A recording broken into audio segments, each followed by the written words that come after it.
So what are the basics of applying for a lost or duplicate title certificate? Most states have very similar processes, but we're going to go through one, happens to be in the state of Georgia, to give you an idea of what the process is like. And remember, this works if you are the current legal owner. If you're not, there's some other details at the end of the video that will tell you what to do. The first thing you're going to need to do is to get the actual form that's required. In this case, it's called an MV1. It's a tag and title application.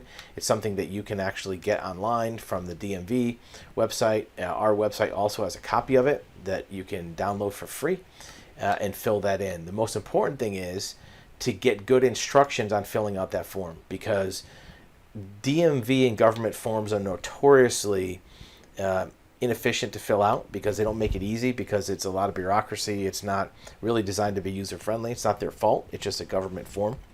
So get good instructions on how to do it. A lot of times the form itself will have a second page of instructions. If not, you can look at our video library. We have instructions for every DMV form and how to fill it out, and that's all free information.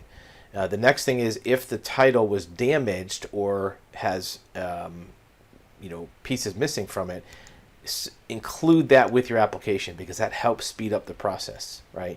So it says right here, if the title is damaged or mutilated, include it with the application. In this case, the fee is $8. Some states have different amounts. Most states are between $10 to $15 to $20. There's a couple states that are less. Georgia is $8. Texas is $2. There's a few states that are notoriously more than that. Illinois is in the $70 to $90 range. So is Florida is $79.50. So make sure you have the fee correct. If there was ever a lien on the vehicle, it says right here, lien or security interest. If it's still showing on the title record, that doesn't mean if there's still money owed. A lot of times the loan is paid off and there's no money owed, but it's still on the title record, because banks don't necessarily update the title record when you make your last payment. So if you ever had a loan on the vehicle, even if it's paid, make sure that you get a security interest release so that the lien can be removed from the title record, right? Don't put satisfied or paid lien information on the application. Let the DMV do that, right? Because you want to make it match what they already have. If a new release is required, this occurs when your financial institution released their interest and you did not apply for a title at the time. So let's say you paid off your last payment, but you didn't get an updated title, it'll still be showing. If there's a deceased owner on the title, whether it's one of the owners or the only owner, there's a separate process, and we'll go to that in a second. If you want to change the name because you're married, divorced, or some other reason, you can attach a certified copy of the legal document. Here's an important part. Assigned, not issues. What that means is that if the title was assigned to you, meaning that somebody signed over the title to you and you lost that title, well, the person, the current vehicle owner on record, must apply for the replacement title. What that means is you can't apply for the duplicate because you're not technically the owner in the system yet. Only the person listed in the title records can actually make this application. So if you lost a title that was not yet printed in your name, then you have to have the prior owner apply for the duplicate. We have other videos on how to do that, make that easier for you. That's overall the scenario. So what happens if the owner is deceased? Basically the same thing.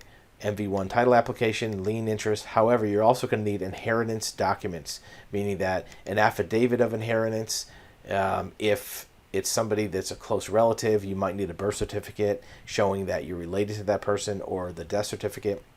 In most states, it's pretty straightforward. You'll also have to sign some affidavits saying that the owner has no other debts or claims against the vehicle, meaning that they don't owe millions of dollars to the IRS, or there's no liens on the vehicle. That'll be part of the process. The fee's a little more. It's $18.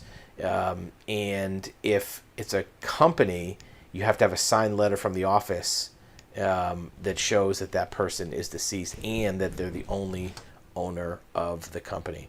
That's an overview of the process in Georgia. It's very similar in other states. Our website has every form for every state and instructional videos.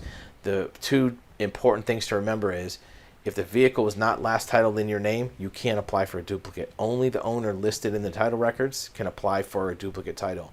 Number two is if there's ever was a lien on the vehicle, unless it's already been removed from the title record, you have to get a lien release. And there's a way to do that. You have to do it in writing. Don't try to do it by phone. Don't try to do it by email to the bank.